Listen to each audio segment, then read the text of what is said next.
I didn't expect balloons, or cake, or even a hug. 60 isn't exactly a glittering milestone, but I suppose I did expect something human.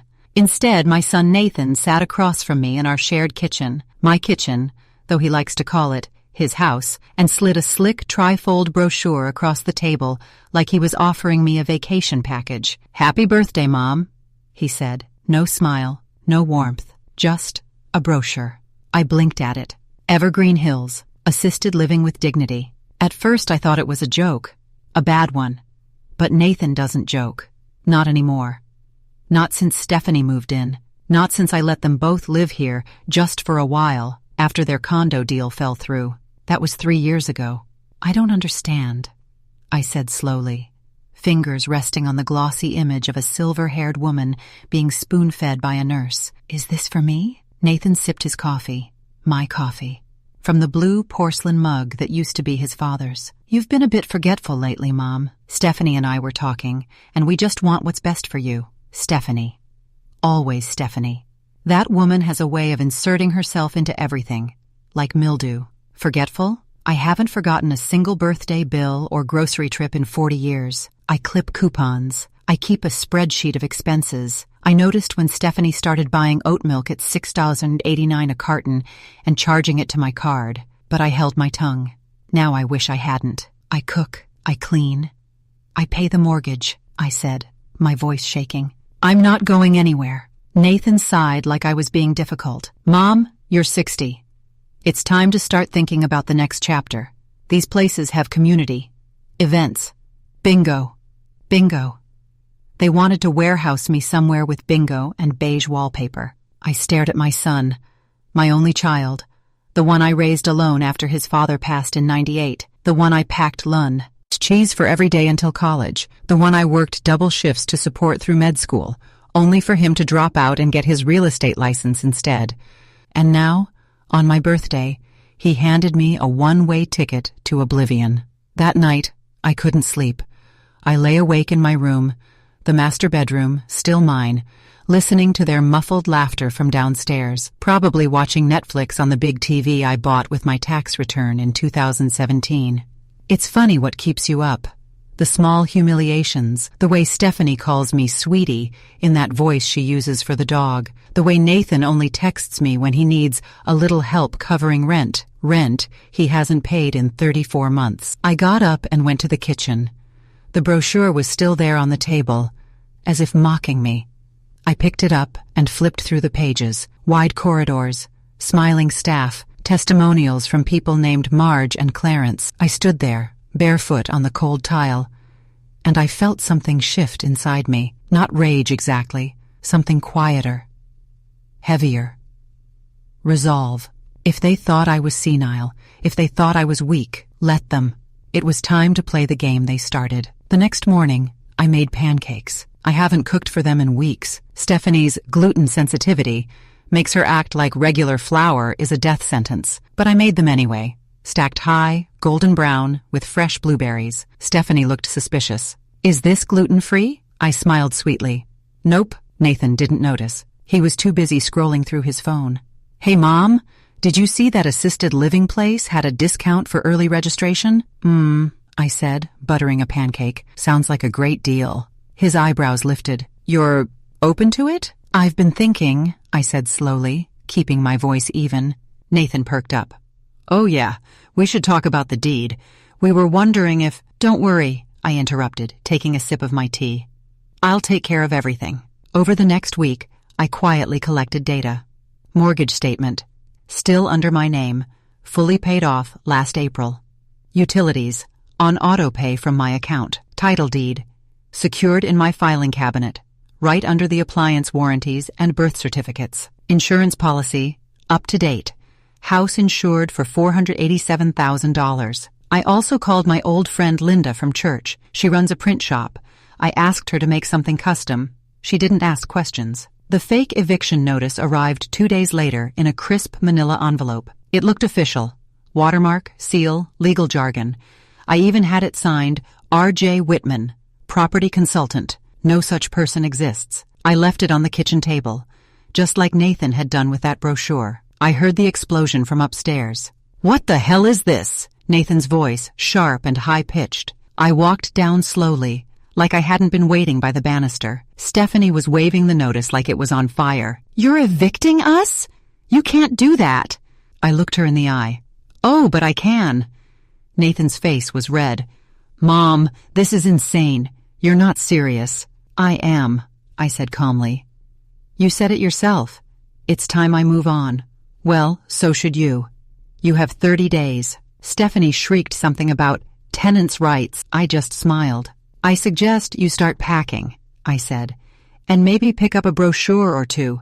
They're very helpful." Nathan didn't speak to me for 3 days. Stephanie did, but only in slams, stomps, and exaggerated sighs. I didn't mind. The silence was peaceful. Like the eye of a hurricane, I'd finally learned to stand inside. On the 4th morning, I came down to the kitchen and found Nathan sitting at the table, hair messy, no shirt, eyes bloodshot. The eviction notice was in front of him, now wrinkled and coffee-stained. "I talked to a lawyer," he said without looking at me. "Good morning to you too," I replied, reaching for my tea tin. He ignored that. "He said it's not valid. We've established residency. You can't just kick us out." I sat down across from him, cupping my tea. I added exactly 1 teaspoon of honey, same as always. Ritual helps you stay calm when you're about to devastate someone. "Nathan," I said gently, "do you remember who bought this house?" He rolled his eyes. "You did. In 1992, Dad left it to you when he died. And whose name is on the title?" He hesitated. I answered for him. "Mine. Only mine." He looked like he wanted to argue, but the facts were facts. He knew it. "You're bluffing," he muttered. "You're not really going to throw us out." I took a slow sip of tea. "Why not? You said I need more care. A community. Bingo nights." He scoffed. "You're being vindictive." No, I wasn't. Not yet. The next escalation came from Stephanie. Of course it did. She tried to guilt me the way she always did, in that faux, sweet, Instagram wife way of hers. She knocked on my door the next evening. "Ruth," she called softly, like she was trying not to startle a sleeping dog. "Can we chat?" I opened the door. She stood there in her silk robe, holding a plate of gluten-free brownies. "I made these for you. I thought we could talk, woman to woman." I almost laughed. The last time we had a woman-to-woman conversation, she told me I was clogging the energy in the house with my crocheting. I took the brownies and said thank you. I didn't eat them. She followed me into the living room, where I kept my knitting basket and my jigsaw puzzle. A peaceful 1,000-piece rendering of Monet's water lilies. I'd finished 436 pieces before they moved in. I hadn't touched it since. Stephanie sat down and gave a practiced sigh. "I know things have been tense, but Nathan and I are under a lot of pressure. He's trying to grow his real estate business, and I'm dealing with my skin disorder." "Oat milk?" I interrupted. She blinked. "What?" "You said your skin disorder flares up if you drink dairy. I checked. That's not a thing." Her mouth opened, closed. She recovered quickly. "I'm just sensitive. Anyway, what I'm saying is, we want to help you, Ruth, really. But threatening eviction? That's not healthy. Healthy. As if gaslighting your mother-in-law into assisted living was somehow the pinnacle of emotional wellness." I leaned forward. "You and Nathan live here rent-free. You don't buy groceries. You use my internet, my water, my electricity. The last time either of you bought toilet paper was December of 2022. I checked." She flushed. "We've just been struggling." I cut her off. "Do you know what I got for my 60th birthday? Not a card. Not a cake. A brochure for a facility that smells like urine and loneliness." Silence. "I am not your problem to solve, Stephanie," I said coldly. "I am your landlord, and I'm done being invisible in my own home." Her face crumpled for a moment, like she was trying to decide whether to cry or scream. She chose neither. She stood up, stiffly. "You'll regret this," she muttered. I looked her dead in the eyes. "No, dear, you will." The real turning point came a week later. I knew they'd call my bluff eventually. I wasn't going to truly evict them. Not yet. But I did go down to the county clerk and have a notice of intent to sell filed. I printed a for sale sign and leaned it against the garage wall, just visible enough for Nathan to notice when he came home from his client meetings. The next day, he asked me to talk. "Mom, look," he began. "We've clearly all made mistakes." He was in full salesman mode. Duh, fake smile, hands open. "Maybe we just got off on the wrong foot. We can set some boundaries. You get your space, we get ours." "You mean I stay locked in my room like an afterthought?" I asked. He held up his hands. "No, of course not. Maybe you can stop micromanaging everything? I mean, Steph and I are adults." I stared at him. This man, this child I raised, had the gall to lecture me about boundaries in the house I bought, maintained, and paid off. "Rent is $1,850 a month," I said flatly. His eyes widened. "What?" "That's what a place like this goes for now," I continued. 3 beds, 2.5 baths, nice neighborhood. You've had a 3-year grace period. That ends October 1st. He gaped. "You're serious?" "I'm 60, I said, and apparently ready for a new chapter. He left the room in a storm of disbelief. Later that week, I took things one step further. I met with a realtor, a woman named Clarissa I found through a friend at church. She was sharp, professional, and didn't talk down to me like most people under 40 seem to. We walked the house together. She complimented the hardwood floors, the light fixtures, the way I'd kept the yard so tidy. I told her I was thinking of selling, just weighing options. "Do the other occupants know?" she asked. "Not yet," I said with a smile, "but they'll find out when the sign goes up." That night, I left the listing paperwork on the coffee table, right next to the remote and Stephanie's Vogue magazines. It took them exactly 11 minutes to see it. Stephanie screamed. Nathan cursed. I stayed in my room, knitting, listening, and smiling. But I wasn't quite finished. Because while they raged and scrambled, I was planning something much quieter, something far more permanent. I was going to vanish, not disappear. No, that would be too kind. I wanted them to look for me, too late, to realize what they'd lost just after they'd taken it for granted for too long. So I booked a 1-bedroom cottage in Oregon. $1,250 a month, furnished, ocean view. Month-to-month lease. A friend of mine, retired teacher, lived nearby. She said the air smelled like salt and pine and peace. I scheduled the moving truck for the end of the month. I didn't tell them. I just watched the panic bloom behind their eyes as the sign went up in the yard and real estate agents began calling to schedule viewings. The morning the for sale sign went into the yard, the air felt electric. It was a crisp Thursday in late September. I remember because the dew on the grass glittered like glass shards under the rising sun. I had been awake since 5:17 a.m., finishing my tea and making a list of what to pack. My crocheted blankets, my father's old clock, and my file box with every deed, insurance paper, and tax record from 1983 to 2023. At exactly 8:42 a.m., the realtor's assistant hammered the sign into the lawn. The sound echoed up through the walls like a gavel hitting a courtroom bench. It was the sound of Judgment Day for Nathan and Stephanie. I didn't watch from the window. I didn't need to. I heard Stephanie's shriek before the hammer even stopped. "What is that?" she screamed, her voice cracking like a startled bird's. By the time I came downstairs, they were both barefoot on the porch, staring at the sign like it was a gravestone. Nathan turned, face pale. "Mom, what are you doing?" I walked past them, calm as a judge, and locked the screen door behind me. "Just exploring my next chapter," I said, mimicking his earlier word. "Isn't that what you wanted for me?" He gaped. "But people will come inside. Strangers." "Yes, that's how selling works." Stephanie clutched his arm. "She's bluffing. She can't actually—" I smiled sweetly. "Oh, but I can." That afternoon, the first potential buyer came to tour the house.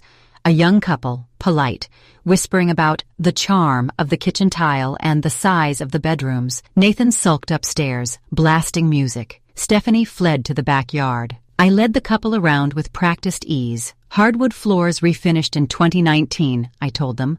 Roof replaced after the 2016 storm. Taxes, $4,112 a year. I'd been preparing for this moment for weeks. The details rolled off my tongue like a sermon. When they left, The house felt like mine again, if only for 20 minutes. Later, Nathan came down. "Mom," he said softly, almost pleading, "where would we go?" I set down my teacup. "Where you were planning to go once I was gone," I said. He looked at me, stricken. "That's not fair." "No," I said. "It's finally fair." 2 days later, I began to move my things quietly into storage. I rented a 10x10 climate-controlled unit for $88 a month. Every morning, while Nathan and Stephanie were at the gym or their networking events, I packed 1 or 2 boxes into my old Toyota and drove them to the unit. On October 3rd, the unit was half full. Family photos, my grandmother's china, my quilts, the 436 pieces of Monet's water lilies puzzle. I left behind only furniture and the cheap dishes Stephanie had bought from IKEA and called our upgrade. I also had my Oregon cottage lease printed and tucked inside a manila folder in my purse. The start date, October 30th, 27 days. That was how long until I walked out of this house for the last time. At dinner one night, store-bought rotisserie chicken because I'd stopped cooking for them, Nathan tried again. "Mom," he began carefully, "we could pay rent. Maybe not $1,850, but something. Like $500. I almost laughed. $500 was what this mortgage cost in 1992, but I kept my voice even. "You've had 3 years to save," I said. "Where's the money, Nathan?" He shifted in his seat. "We've had expenses. Steph's classes, marketing. We're investing in our future." "While draining mine," I said quietly. Stephanie bristled. "You're being cruel, Ruth. We're family." "No," I said, setting down my fork. "Family doesn't hand you a nursing home brochure for your birthday." They both went silent. At night, in my room, I planned. I wrote lists. Cancel utilities on October 29th. Redirect mail to Oregon address. Withdraw $7,500 from savings for relocation. Leave key with Clarissa for final walkthrough. I thought about what to tell them. Should I leave a note? A voicemail? Should I disappear without a word? Part of me wanted the cinematic exit, the empty house, the echoing rooms, the realization dawning on their faces, but another part wanted something quieter, more cutting. I decided on a middle ground. A letter. Not apologetic, not angry, just factual. One Sunday afternoon, Stephanie came into the kitchen wearing yoga pants and a shirt that said, "Good vibes only." She dropped her phone onto the counter and gave me a bright, fake smile. "Ruth, listen. Nathan and I talked. We think it's great you're finding a place you like. Maybe we can all visit each other, like family vacations." I almost choked on my tea. "Family vacations?" She nodded eagerly. "Yeah. You know, you can live there, we can stay here, and it's like generational wealth. Everybody wins." I stared at her. "Stephanie," I said slowly, "did Nathan tell you who's actually buying the house?" She blinked. "Someone's buying it already?" I smiled. "Maybe, maybe not, but I won't be here when it closes." Her face fell. "Wait, what?" "I'm moving," I said simply. "End of the month," she gaped. "But we didn't—" Exactly," I said, standing. "You didn't." That night, I heard them arguing in their room. Stephanie's voice high and sharp, Nathan's low and desperate. Something about selling fast and where will we go, and she can't just, but I could, and I would. I took one last step to seal the plan. I called my bank and transferred the house insurance to month. I canceled the lawn service. I even scheduled the Wi-Fi to be shut off October 30th at 5:00 p.m. sharp. Then I called Clarissa, my realtor. "I'm ready," I said. "List it next week. Showings every day if you can." "You sure?" she asked. I looked out the window at the setting sun over my yard, the yard I'd mowed for decades while Nathan was at soccer practice and Stephanie was still in middle school somewhere. "Yes," I said. "Very sure." I didn't know then how far Nathan and Stephanie would go to stop me. I didn't know about the envelope I'd find under my door 2 nights later, the one with the forged signature. I didn't know about the meeting they'd already scheduled with a lawyer behind my back, but I did know one thing. For the first time in years, I felt alive, in control, powerful, and I wasn't going to give that up. I found the envelope on the floor at 6:13 a.m., just outside my bedroom door. It wasn't sealed, just one of those cheap manila ones with the string closure, as if even they didn't want to waste a stamp. On the front, in Nathan's handwriting, "Mom, urgent. Please read." I sat on the edge of my bed before opening it. My hands were steady. My heart wasn't. Inside were 4 sheets of paper. The first was a typed letter.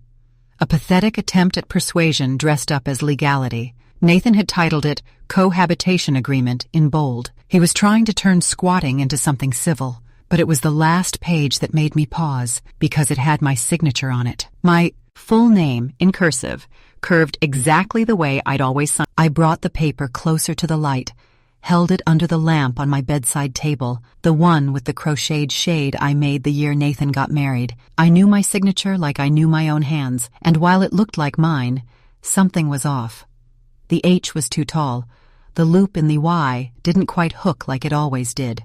They had forged it. I didn't confront them. Not right away. Instead, I copied everything in the envelope, put it into my file box with my other documents, and called Clarissa. She answered on the second ring. "Good morning, Ruth. Everything okay?" "No," I said. "I just found out my son and daughter-in-law forged my signature on a legal document. I need a real estate lawyer. Someone tough. Who doesn't coddle?"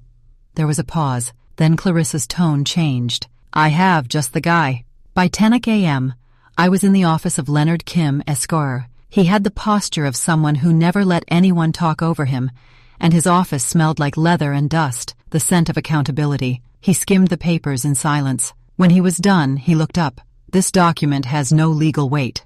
It's not notarized. There's no witness signature. But the forgery? That's a felony." I exhaled. "Would I win in court?" "Easily," he said. "But you won't have to. If you want, I can draft a cease and desist, scare them straight. Or," he leaned forward slightly, "you can proceed with the sale. And let them twist a little." I liked Leonard. When I got home, Nathan was in the kitchen pretending to wash dishes. Stephanie was on the phone in the living room, whispering loudly enough that I could still hear her say, "Well, maybe she doesn't know how equity works, but we do." I walked straight past them, up to my room, locked the door. That night, I wrote a new letter.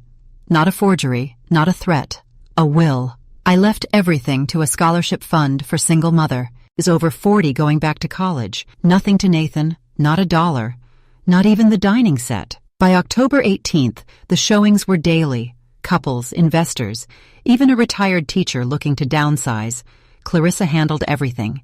She wore heels that clicked confidently across the hardwood Nathan used to scuff with his sneakers. I kept the house pristine.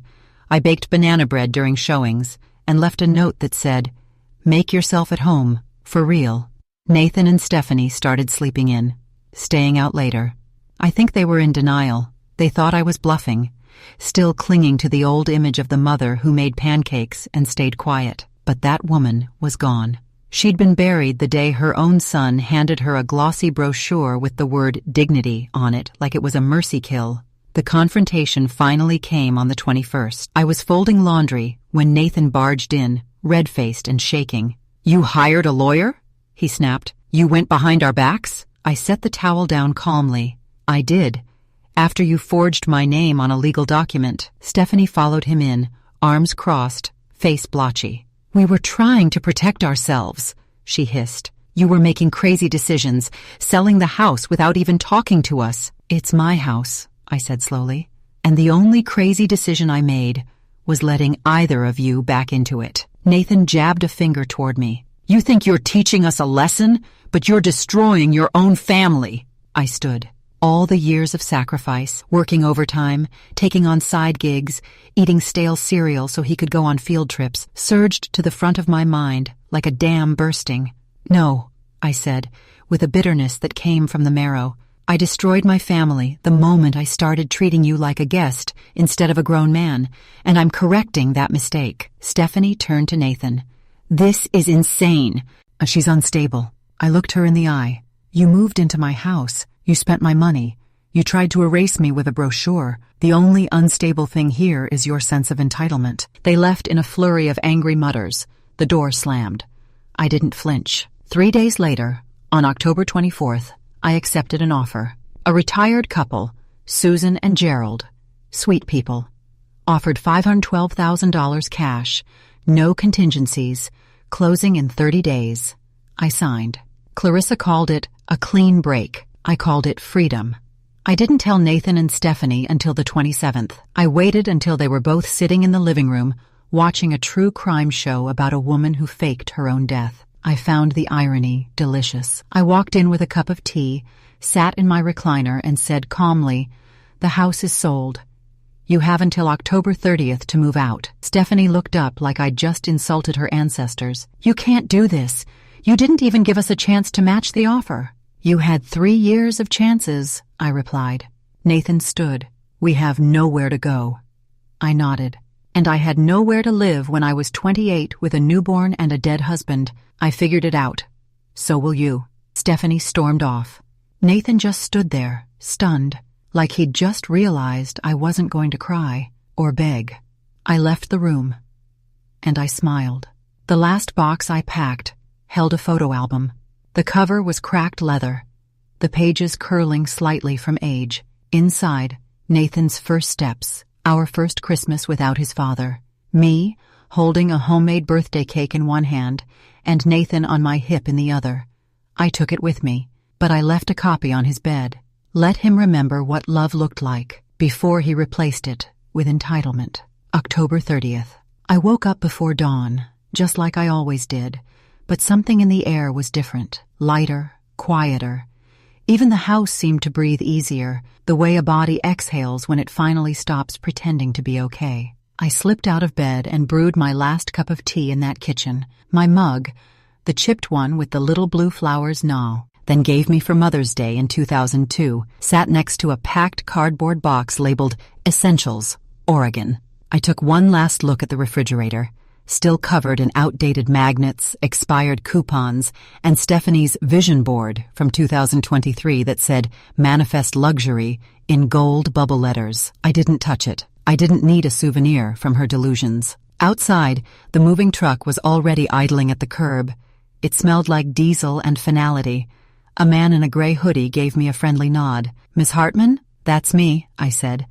"Let's finish it." Nathan and Stephanie hadn't come out of their room all morning, not when I started loading, not when the couch left, not even when I carried out the antique mirror from the hallway, the one Stephanie said clashed with the vibe, and tried to shove into the garage. But I knew they were awake.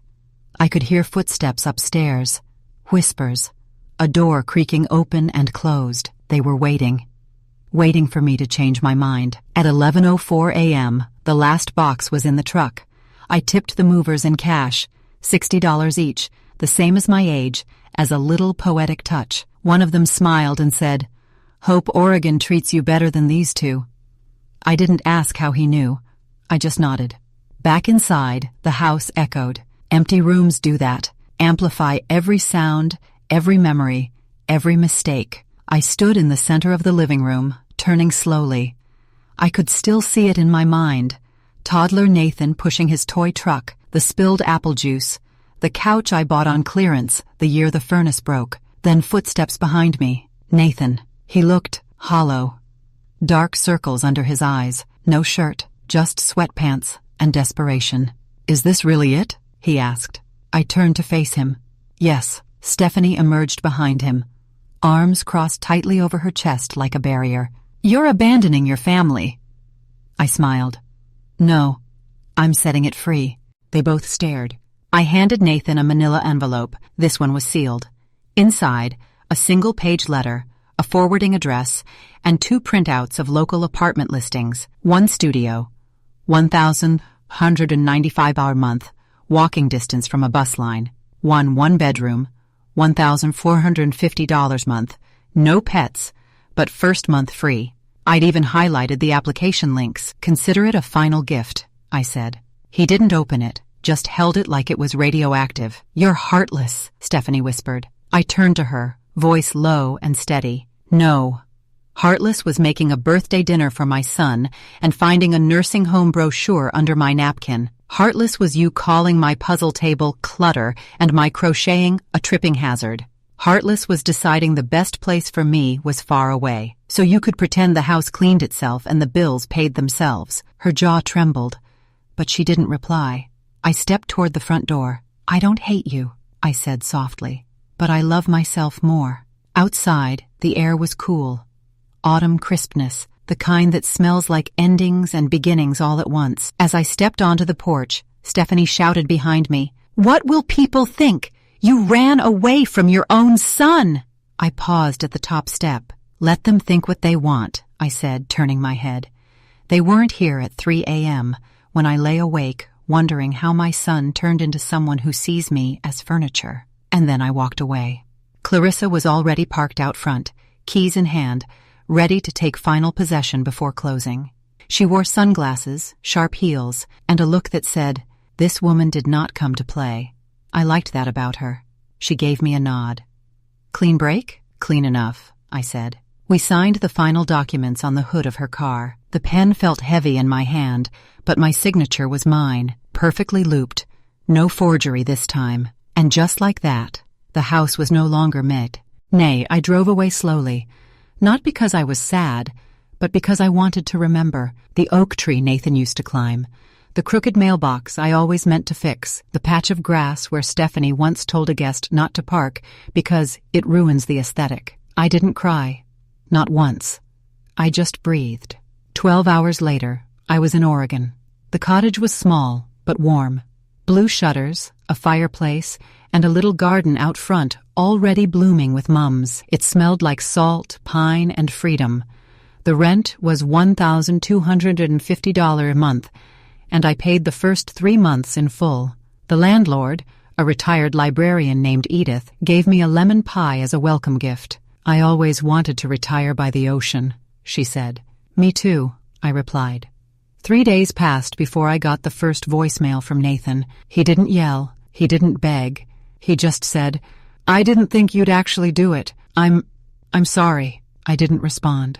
A week later, another voicemail. "We found a place. It's small but fine. I guess we'll be okay." That one I kept. I've now lived here for 6 months. I joined a book club. I started baking again. I even finished that Monet puzzle, all 1,000 pieces, glued and framed. No one here knows me as Nathan's